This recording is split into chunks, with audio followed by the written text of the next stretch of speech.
Was Hollywood's most wholesome hero living a double life that even his best-loved movies couldn't script? From smuggling a monster relic through customs to watching a U.S. senator block his military promotion on live radio, the real James Stewart kept secrets wilder than any Frank Capra fantasy. What follows peels back the celluloid, layer by layer, until the man behind George Daly finally steps into the light. The hardware store prince who never wanted the throne. Indiana, Pennsylvania, 1908. Jimmy's father expected his lanky son to inherit J.M. Stewart & Company, a hardware shop that had served the town for 3 generations. The eldest child in a devout Presbyterian family, Jimmy sold nails on Saturdays and played the accordion in the local dance band, but secretly sketched bridge designs after homework, convinced he'd be an architect instead. Blueprints to backstage lights. At Princeton, Stewart drafted a new campus gymnasium and banked an architecture degree just as the Great Depression gutted the construction trade. Enter Henry Fonda, who lured him into the University Players. Paychecks were so thin, actors stored costumes in flour sacks, yet Stewart's underplayed delivery mesmerized audiences used to Broadway bombast. Lacking real work, he gambled on New York and finished the season eating 10-cent hot dogs while memorizing lines for a 2-week run that would change his life. Meteor year in Hollywood. MGM handed him all-American roles, the free speech crusader in Mr. Smith Goes to Washington, 1939, and the roguish reporter of The Philadelphia Story, 1940, which earned his first and only competitive Oscar. Studio publicists wrapped him in red, white, and blue ribbon, ignoring the offset whirlwind of midnight drives with Marlene Dietrich and a hush-hush near elope to Vegas plans he canceled mid-road when ice-cold panic hit. Ginger Rogers, the dance that tripped up a marriage. Paired at charity galas, Ginger Rogers and Stewart sparked instantly. She even compelled RKO to borrow him from MGM for Vivacious Lady because, insiders said, the chemistry was already blazing. Late-night script meetings blurred into dawn breakfasts, and Rogers, still married to actor Lou Ayres, found herself choosing between comfortable routine and Stewart's quiet magnetism. When Rogers filed for divorce in 1940, citing irreconcilable differences, rumor pointed at the secret Stewart-Rogers bond. A regret he couldn't bottle up. Decades later, at a 1983 college benefit, a film student asked about the affair. Witnesses say Stewart paused, eyes downcast. "We cared more than the world ever knew, and it cost people dearly." That candid sentence, preserved in an oral history archive, shattered the myth of Hollywood's most upright gentleman and confirmed whispers that had lingered since Roosevelt's 3rd term. Before the tabloids could pounce, history dropped a war in his lap. From Oscar parties to combat sorties. In 1941, the 33-year-old star wolfed down steak and milk diets to meet Air Force weight minimums, then flew 20 perilous missions over Nazi Europe in B-24s, barking, "Steady, boys," while flak rattled the fuselage. He landed as a full colonel and later retired a brigadier general, the first bona fide movie idol to earn stars the hard way. Yet his new rank soon sparked a Capitol Hill showdown no press agent could spin. The senator who stalled America's favorite colonel. When the Pentagon tried promoting Stewart to general in 1957, Maine's Margaret Chase Smith slammed the brakes, arguing popularity wasn't a resume. Hearings dragged 2 years, only after evidence of Stewart's flight hours plus a promise he'd handle mostly public relations duties, did Smith relent in 1959. Headlines raved, but critics muttered about special treatment while combat-seasoned officers waited in line. Washington politics wouldn't be his last brush with federal power. J. Edgar Hoover's favorite leading man?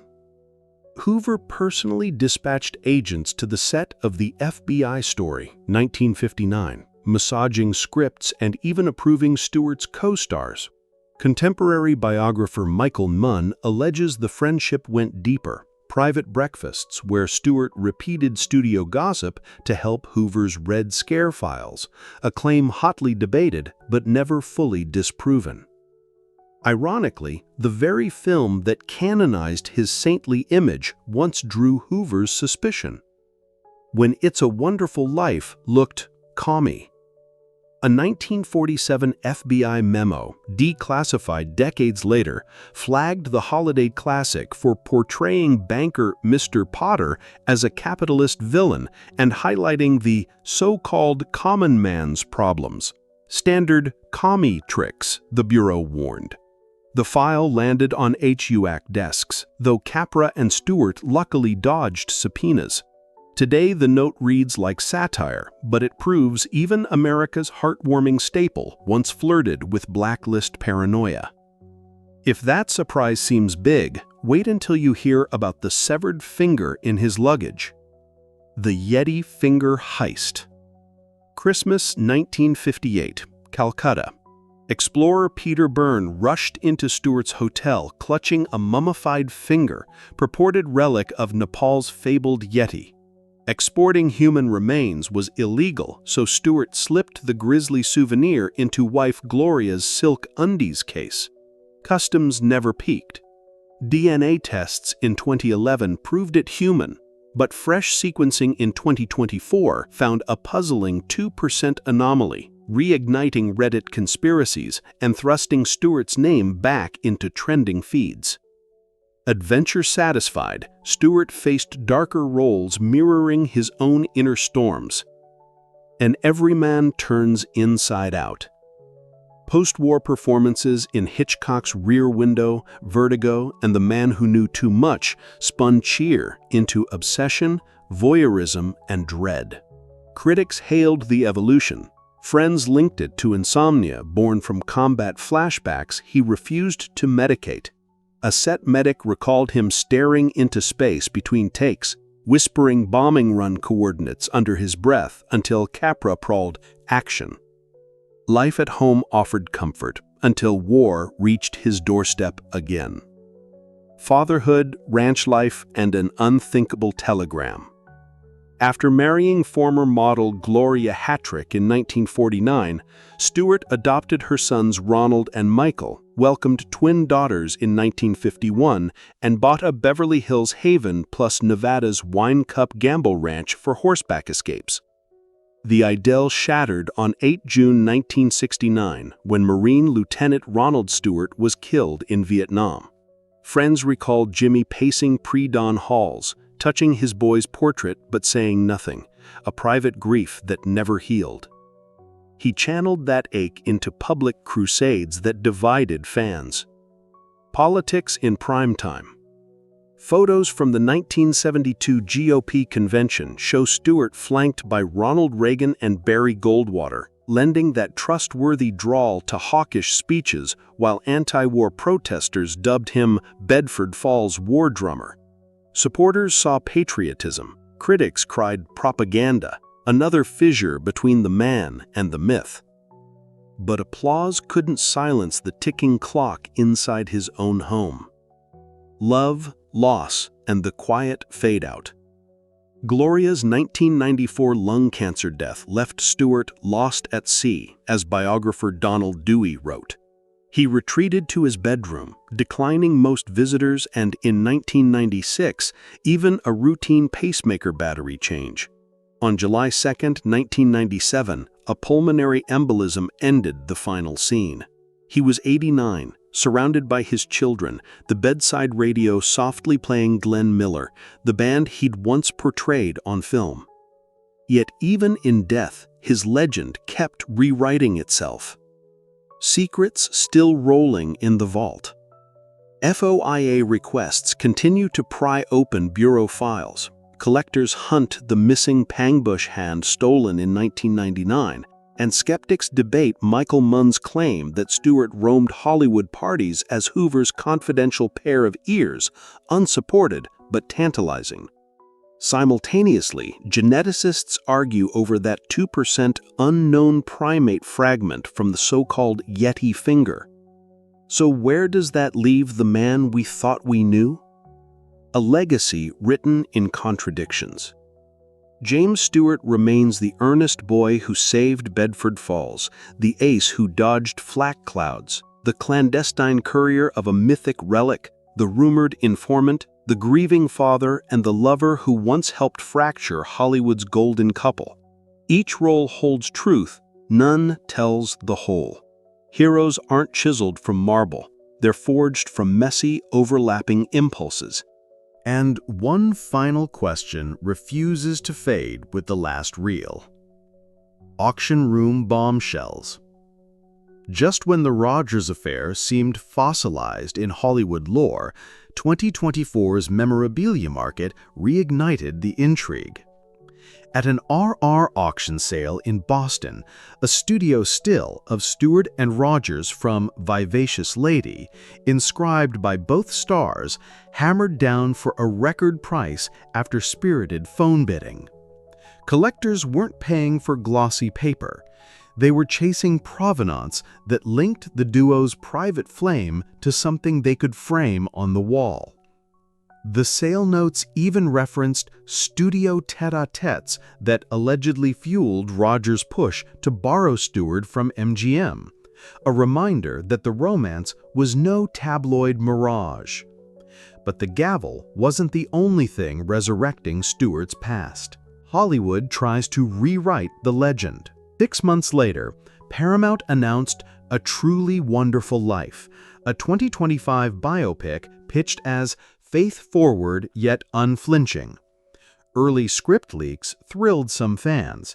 Stewart's combat sorties get IMAX treatment, but insiders whisper the first draft barely mentions Ginger Rogers and skips the Yeti finger entirely. Rogers' estate has already let slip that inaccuracies will be challenged, while veteran critics predict a PR tug-of-war between wholesome nostalgia and the messier truths that drive box office clicks. Producers insist they're collaborating with Stewart's family, yet gossip blogs say at least one daughter vetoed lines portraying her father as Hoover's confidant.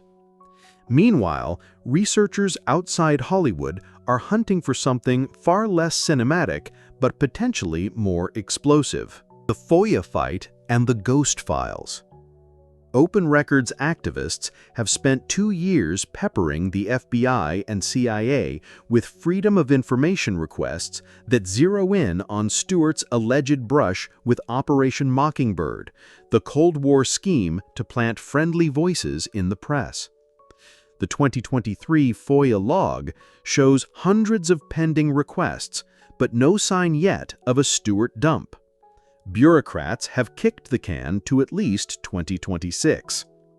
That delay only stokes speculation. If Hoover courted the actor for cafeteria chatter, what name did he file it under? Forum sleuths pore over redacted indexes and point to gaps as proof of a still-sealed dossier. Government spokespeople say classification rules, not conspiracy, caused the holdup. Yet silence, as always, breeds louder theories. And while paper files stay padlocked, technology has already opened a different kind of vault: Stewart's digital resurrection and the backlash. Christmas 2023 saw the Calm meditation app unveil an AI-cloned Jimmy Stewart reading a bedtime story titled It's a Wonderful Sleep. Family representatives praised the homage. Fans on social media called it despicable, arguing that licensing can't mimic consent from the grave. Within weeks, Newsweek, Euronews, and Fox Business ran dueling think pieces. Some hailed the project as a gentle revival. Others warned it reduced a complex legacy to synthetic comfort noise. The uproar spilled into 2025's broader union battles over voice cloning, with SAG-AFTRA citing Stewart's post-mortem cameo as Exhibit A in hearings on digital rights.